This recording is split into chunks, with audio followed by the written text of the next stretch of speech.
Brought to you by TechnoSpark 20 series smartphones. I'm superhuman. Victim card खेल के चुनाव लड़े जाते हैं। आज का चुनाव जो है वो मैं नहीं समझता किसी मुद्दे पर है। सीधे सीधे ये मानने मतलब दो राय नहीं है कि भाजपा और इंडी गठबंधन के बीच में सीधा कॉन्टेस्ट है। वरुण गांधी का उनकी मां का यहाँ पर 1.5 लाख पर्सनल वोट है जो इस चुनाव को बनाएगा और बिगाड़ेगा। यानी कि फैक्टर यहाँ पर वरुण गांधी का काम करेगा जो इस चुनाव को बिगाड़ेगा और बनाएगा। बाकी कोई फैक्टर यहाँ पर काम हमको नहीं दिख रहा। तो उस जगह से मुस्लिम प्रत्याशी कहीं ना कहीं मन उसका अलग हो रहा है समाजवादी से, वो बसपा की तरफ जा रहा है। कुछ घंटों के बाद यानी कि 19 अप्रैल को पीलीभीत लोकसभा सीट पर मतदान होना है। मतदाताओं को रिझाने के लिए सभी पार्टियों के बड़े बड़े लीडर यहाँ पर आ चुके हैं। नरेंद्र मोदी, योगी आदित्यनाथ, अखिलेश यादव और मायावती सब आ चुके हैं। लेकिन अब गेंद है जनता के पाले में। जनता जनार्दन क्या करेगी ये देखना है। लेकिन जनता की जो नब्ज़ जानते हैं वो है पीलीभीत के पत्रकार। हम इन पत्रकारों से बात करेंगे कि क्या फैसला होगा पीलीभीत का। आखिर वो तीसरा फैक्टर कौन है जो जीत हार का फैसला तय करेगा। क्या मुख्य वजह है 5 जो चुनाव में दिखेंगी और कौन जीतेगा कौन हारेगा। हमारे साथ है अमिताभ अग्निहोत्री जी, सीनियर रिपोर्टर हैं। हम इनसे पहले बात करते हैं। चुनाव शुरू हो चुका है। बीजेपी, गठबंधन और बीएसपी 3 लोग मैदान में हैं। कौन है जो गेम बिगाड़ रहा है किसी एक का। देखिए, बहुत स्पष्ट सी बात है, पीलीभीत का जो मतदाता है अभी तक तो साइलेंट मोड में है। लेकिन जो भी निर्णायक मतदान होगा उसके आधार पर निर्भर करेगा कौन जीतेगा कौन हारेगा। अगर मत प्रतिशत अधिक हुआ तो उसमें चांसेस हैं भारतीय जनता पार्टी के, मत प्रतिशत कम हुआ तो उसमें चांसेस हैं समाजवादी इंडिया गठबंधन के। तो ये मत प्रतिशत पर निर्भर करता है कि मत प्रतिशत किसका सबसे अधिक रहेगा। और कौन से 5 फैक्टर है जीत हार को तय करेंगे। यहाँ ऐसे कोई फैक्टर स्पष्ट तो नहीं हो रहे हैं, लेकिन फिर भी एक तो भाजपा का जो उनका चल रहा है, भाजपा ने सारी जातियों को जातीय समीकरण बैठाने का प्रयास किया है। वहीं समाजवादी पार्टी ने सबसे बड़े वोट बैंक कुर्मी बिरादरी का प्रत्याशी खड़ा किया है। तो ऐसी स्थिति में ये कहा जाए कि जात और बिरादरी के नाम पर वोट होगा ये मुश्किल लग रहा है। लेकिन फिर भी जो निर्णायक मतदान उसका मतदाता प्रतिशत जो होगा उसके आधार पर यहाँ पर निर्णय निकलेगा। हमारे साथ संदीप सिंह जी हैं। वो कौन इस जिले में फैक्टर 5 हैं जो जीत हार तय कर सकते हैं। देखिए, अब तो फैक्टर्स पे चुनाव ही नहीं होता है। अब मुद्दों पे चुनाव नहीं होते हैं। अब जातिगत आधार पे और विक्टिम कार्ड खेल के चुनाव लड़े जाते हैं। आज का चुनाव जो है वो मैं नहीं समझता किसी मुद्दे पर है। सीधे सीधे ये मानने मतलब दो राय नहीं है कि भाजपा और इंडी गठबंधन के बीच में सीधा कॉन्टेस्ट है। और जैसे भी आपने पूछा था कि बसपा प्रत्याशी का इसमें क्या रोल होगा, बसपा का क्या रोल होगा, तो मैं तो समझता हूँ पूरे सिनेरियो से उत्तर प्रदेश के बसपा गायब है। तो बसपा को तो मैं नहीं समझता कि बहुत बड़ा कोई एक फैक्टर इस चुनाव में नज़र आ रहा है। सीधा कॉन्टेस्ट है भाजपा में और इंडी गठबंधन प्रत्याशी में। मतलब बसपा खेलने बिगाड़ रही है। बसपा बिल्कुल खेलने बिगाड़ रही है। जहाँ तक मुझे मेरा असेसमेंट कहता है कि बसपा प्रत्याशी बिल्कुल खेल नहीं बिगाड़ रहे हैं। सीधा गठबंधन और उनके बीच में सीधी लड़ाई है। खासकर मेन बात ये है कि देखिए, जो वोट बैंक बसपा का है, जब उसका डाइवर्जन भाजपा में हुआ तभी भाजपा इतनी कमज़ोर हुई है। इससे पहले बसपा क्यों मजबूत थी? क्योंकि भाजपा कमज़ोर थी। जो वोट बैंक बसपा का है उसका डाइवर्जन भाजपा में हो गया, इसीलिए भाजपा आज इतने मजबूत स्थिति में पूरे उत्तर प्रदेश में कहिए या पूरे हिंदुस्तान के अंदर कहिए मजबूत होकर उभरी है। तो बसपा का कमज़ोर होना बीजेपी का मजबूत होने का एक बहुत बड़ा कारण है। हमारे पास परवेज जी हैं। जनता का रुख कहाँ है। देखिए, जनता का रुख अभी खुलकर सामने नहीं आया है, क्योंकि जो समाजवादी पार्टी का है वो जातिगत समीकरण के ऊपर लड़ रहा, कुर्मी और मुस्लिम के ऊपर डिपेंड है।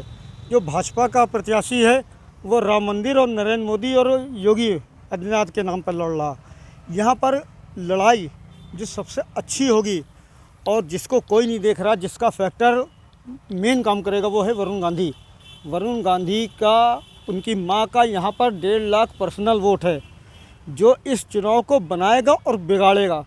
यानी कि फैक्टर यहाँ पर वरुण गांधी का काम करेगा, जो इस चुनाव को बिगाड़ेगा और बनाएगा। बाकी कोई फैक्टर यहाँ पर काम हमको नहीं दिख रहा। क्या करें आप? पिछले चुनावों का हम अगर उदाहरण लें तो पिछले चुनाव में वरुण गांधी ने शैलेंद्र गंगवार को लड़ाया था, उनके समर्थकों ने चुनाव लड़ाया था, वो हार गए। नगर पालिकाओं के चुनाव में इन्होंने अपने प्रत्याशी खड़े किए थे, सब हार गए, जमानत जब्त हो गई। मेनका गांधी ने शक्ति दल बनाया था, उनके प्रत्याशी किसी भी कॉन्स्टिट्यूंसी में 5000 से अधिक वोट नहीं ले पाए। तो ये कहना कि वरुण गांधी या मेनका गांधी वोट डाइवर्ट कर देंगे, कतई संभव नहीं है। उनके लिए तो वोट हो सकता है, लेकिन उनके नाम से किसी को वोट आप कन्वर्ट कर देंगे, संभव ही नहीं है। मेनका गांधी कह रही हैं कि जब वरुण वहाँ से नहीं लड़ रहा तो वहाँ के लोग रो आए थे। हाँ, ये देखिए पर्सनल इमोशंस हैं लोगों के, लोगों को वो अंदर तक है। लेकिन भाई साहब, जहाँ वोट देने का नंबर आता है तो उस समय वो ये देखते वरुण गांधी मेनका गांधी हैं तो वो खुल के वोट देते हैं, लेकिन उनके प्रत्याशी को वोट देंगे ऐसा संभव नहीं है। मुझे कई सारे उदाहरण मैं आपको बता रहा हूँ, गिना रहा हूँ। शक्ति दल के बुद्धसेन वर्मा जो कि जिला पंचायत के अध्यक्ष हुआ करते थे, उनको सिर्फ 5000 वोट पीलीभीत विधानसभा से मिले थे। सुरेश ठेकेदार लड़े थे, उनको भी 5000 से कम वोट मिले थे। हमारे साथ सरजीत जी हैं। वही क्वेश्चन है, 5 फैक्टर क्या हैं जो जीत हार तय कर सकते हैं? देखिए, सबसे बड़ा तो है मोदी मैजिक फैक्टर। जैसा कि आपने देखा होगा, जब रैली हुई थी तो बड़ा जनसैलाब उमड़ा था। आप गांव देहात में भी जाएंगे रिपोर्टिंग करने तो आपको लोग असहमत ज़रूर मिलेंगे भाजपा से, चाहे वो आवारा जानवरों का मुद्दा हो या अन्य कई मुद्दे हों। लोग असहमत ज़रूर हैं, लेकिन अंत में आदमी यही कहता है कि हम मोदी के नाम पर वोट देंगे। तो सबसे प्रमुख फैक्टर तो वही है।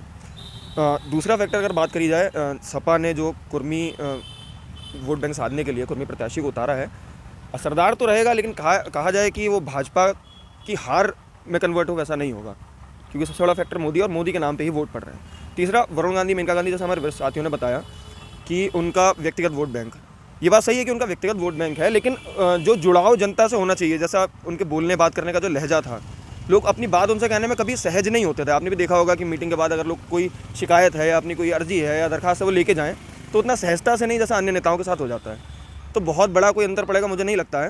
हालांकि उनकी टीम जो है वो सपा के प्रत्याशी को लड़ा रही है, लेकिन बड़ा अंतर कोई नहीं पड़ेगा मेरे ख्याल में। रितेश जी, क्या लग रहा है इस लोकसभा सीट पर क्या हो सकता है? भाजपा लगभग 80% उम्मीद है उनकी जीतने की, क्योंकि उन्होंने अपना संगठन इतना स्ट्रॉन्ग रखा है। वो धरातल पे उतर के, ज़मीन स्तर पे उतर के काम करते हैं, लगातार बूथ पे जा रहे हैं, सब जगह जा रहे हैं। समाजवादी का कोई संगठन काम नहीं कर रहा है, किसी तरह का कुछ धरातल पे दिखाई नहीं दे रहा है। बता रहे समाजवादी में आपसी फूट बहुत पड़ी हुई है जी, लगातार बड़ी तो बीजेपी में भी है, लेकिन सपा में ज़्यादा दिख रही है। सपा में अभी अखिलेश जी आए थे तो लोगों को मंच पे जगह नहीं दी गई, उसका विरोध देखने को मिल रहा है। और सपा का एक मेन वोटर है मुस्लिम में कहीं ना कहीं एक बात सामने आ रही है। सपा के मंच पे एक चीज़ देखी गई थी, जिनका सपा से कुछ दूर दूर तक वास्ता नहीं था, वो लोग मंच पे थे सेकंड वाली लाइन में। जी, सपा के मंच पर अखिलेश यादव के पीछे वाली जो लाइन थी उसमें वो लोग बैठे थे जिनका सपा से वास्ता नहीं था। ऐसा कहीं ना कहीं लोगों में यही विरोध है, जो मेन है समाजवादी के, उन्हें कहीं मंच पे जगह नहीं दी गई, इसलिए विरोध था। और सपा का मेन वोटर है मुस्लिम में कहीं ना कहीं ये गया है कि यहाँ के प्रत्याशी हैं भगवत शरण गंगवार, उन्हें राम मंदिर में आंदोलन में वो शरीक हुए थे, तो उस जगह से मुस्लिम प्रत्याशी कहीं ना कहीं मन उसका अलग हो रहा है समाजवादी से, वो बसपा की तरफ जा रहा है। कुलदीप जी, आप पत्रकार भी हैं, कवि भी हैं, कभी सम्मेलन भी करते हैं, क्या लग रहा है? गांव-गांव जाते हैं, क्या लग रहा है कौन जीत सकता है, कौन हार सकता है? देखिए, जिस तरह सपा जातीय समीकरण पर चुनाव लड़ रही है, लेकिन भाजपा जातीय समीकरण के साथ साथ जो राम मंदिर है या मोदी मैजिक है कह लीजिए, उसके साथ मजबूती के साथ मैदान में है। और एक बड़ा वोट बैंक जो कुर्मी वोट बैंक है और लोध किसान वोट बैंक है, वो निर्णायक भूमिका में है।